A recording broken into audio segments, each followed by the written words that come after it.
Assalamu alaikum. Good evening and welcome to tonight's episode of Talking Point.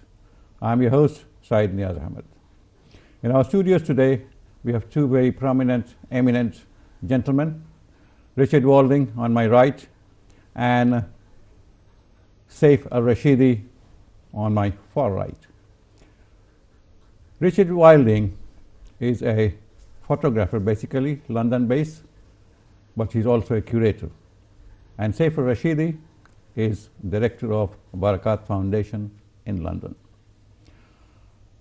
Both the gentlemen have been involved in an exhibition that is called Departures, a Photographic Journey Through the Islamic World. This is being shown at Asia House in central London. We are going to talk about this long journey with our guests, and they're going to explain the different aspects and in the preparation that has been spent and the focus and the men and women behind this job. Right, welcome to the show, sir. How are you? Very good, thank you. And Mr. Rashidi, how are you? Very well, thank you. Both of you, he as somebody director from Barakat Foundation, and you are the curator of this Departures, the photographic journey through the Islamic world. See, we'll come to Barakat Foundation later, but what is this exhibition about? A journey through Islamic world, photographic journey. See, how far have you gone back in time? See, because this can go back to 1500 years. The exhibition essentially comes from a personal collection of my co-curator, Tarek Ali Reza, who you know well. And Tarek has collected over the past 40 years a wonderful archive of historical photography of the Islamic world. And he's built up something like 15,000 images, most of them from postcards, some original Are these picture postcards or postcards that have been posted? Some of them were posted, but many of them were not. Many of them were just bought and used as it was essentially a way of reproducing photographs. And so the idea with this exhibition was to take some of these images and use them to demonstrate the great diversity, the richness of culture that is the Islamic world, was the Islamic world and still is. And also to demonstrate some of the things that have been lost, the tremendous loss of heritage, the homogenization that modernity has brought. Just a simple question. When you say Islamic world, you mean countries that are predominantly Muslim? Or because the Muslim world is another expression that is used for Muslims living in different countries, but they're not Islamic countries. Of course. The Muslim world today stretches from Hawaii to Japan, of course. But from the time when most of these photographs were taken, which is really the last 2 decades of the 19th century and the first 2 decades of the 20th century, the Islamic world was essentially Morocco in the west to China or Indonesia in the east, and from the Baltics in the north down to Zanzibar in the south. So this is the area that we focused on. And one aspect of the exhibition that we have is a wonderful map, which is printed along one of the gallery walls, 7 meters wide. And on this map we are displaying... What is the history behind this map? The map is taken from the David Ramsey map collection, and it's dated to 1851. And it was originally a map of the world, but we cropped it down to just the area of focus that we have in the exhibition. And on top of the map, we have printed some of these images, and the images show the great diversity of architecture, of costume. So you see examples of mosques in China reflecting Chinese styles of architecture, and the same for Uzbekistan, the same for Egypt, the same for Morocco. They're very distinct styles of architecture and costume. Right. Is there a common thread in this architecture? When you say Islamic world, is there a common thread in that?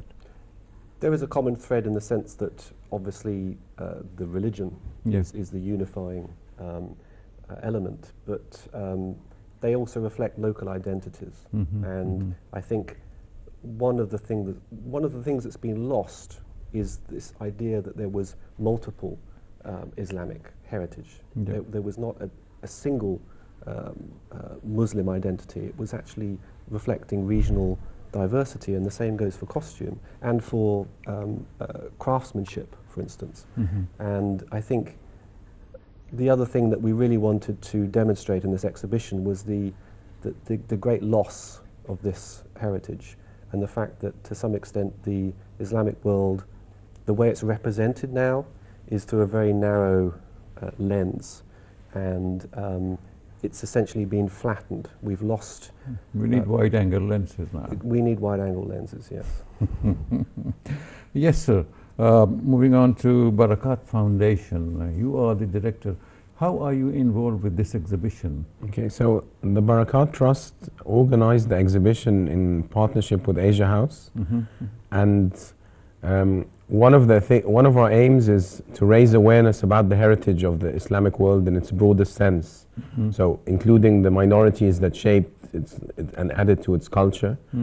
And the reason we want to raise awareness, and we've done so for 30 years, is our mission is really to safeguard the heritage of that region, of the world, I mean an extensive region, and raising awareness is a very important step in preserving it. Yeah. And when we talk about the heritage of the Islamic world, we're not only talking about built heritage, but also crafts and literary heritage, and we tend to focus on art and architecture, but not exclusively so.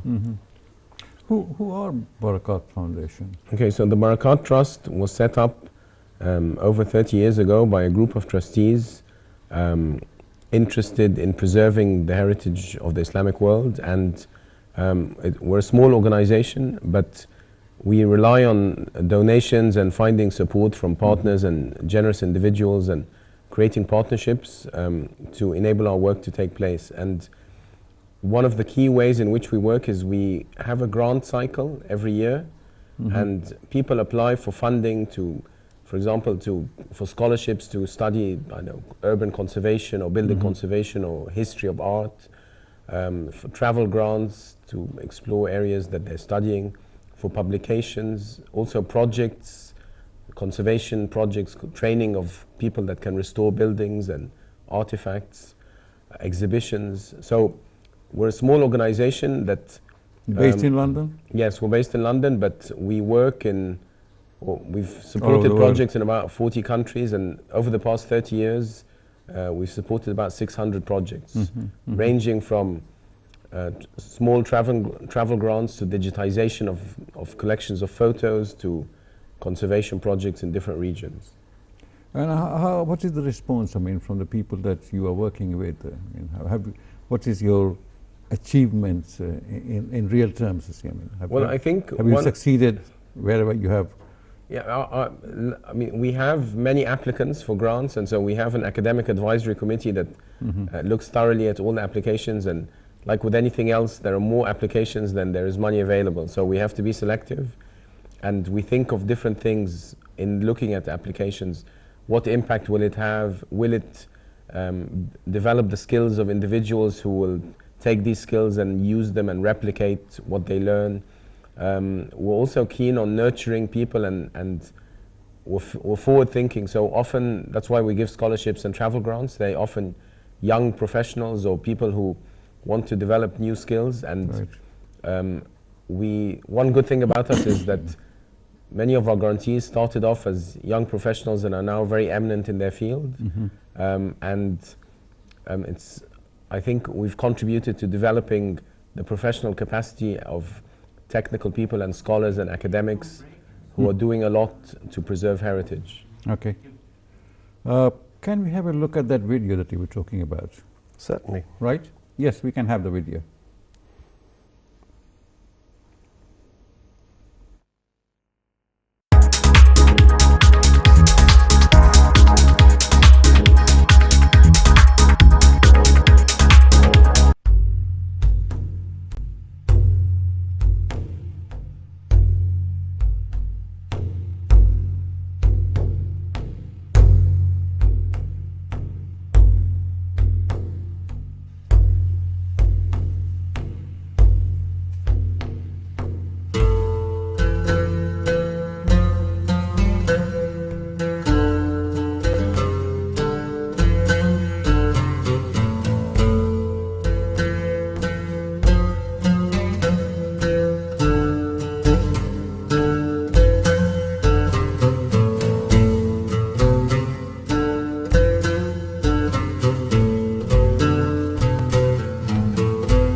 Yep, very interesting video. I saw some images of the Hajj and also something from China, isn't it? That's right, I think so. What was it about? The images, background, yeah. Yeah, so the images that have been shown form one component of the exhibition, and this is a cinema-style presentation of 350 images, and it's on a 30-minute loop, and it's organized thematically, so not geographical. We felt really, Tarek and I, that it would be rather boring if it just stepped through the photographs country by country. And also, that would have meant that if someone had come in for 5 minutes, they might have only seen images of Egypt. Right. Or Arabia, let's say. And we thought it was more interesting to mix them up and organize them thematically. So the sequence actually begins with the Hajj, and we show the various pilgrims departing various points of the Islamic world en route to Mecca. And then we have them arriving in Mecca, performing the Hajj rituals, and then returning to their respective countries. So that's the start of the sequence. And then we show images of cities, city gates, markets, bazaars, then artisans at work, travel, different forms of travel, camel caravans, the Hijaz Railway, and then we show styles people arriving by ship. People arriving by ship, indeed. And then we show styles of mosque architecture. And these are all elements of daily life in the time period we're talking about. What's your take on this, the Barakat Trust? What was Barakat Trust's contribution towards these pictures? Well, the collection comes from Tariq Ali Riza, who's one of our trustees. But the pictures are linked to the kind of things, the kind of projects we support, the places in the world that whose heritage we've been trying to preserve and working on preserving.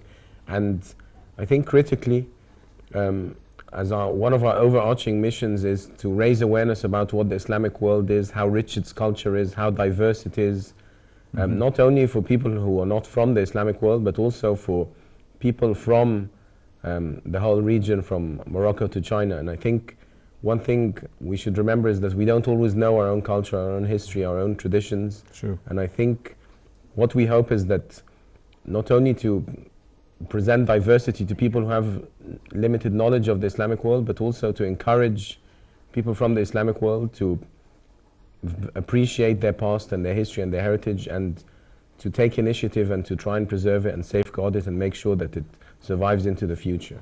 True, true. Under the slogan of a global village, we seem to be forgetting our own language and culture and identity even. We need to take a break, and then when we come back, we'll continue with this very useful discussion. Thank you for being with us. We need to take this break. We'll be back soon. Thank you.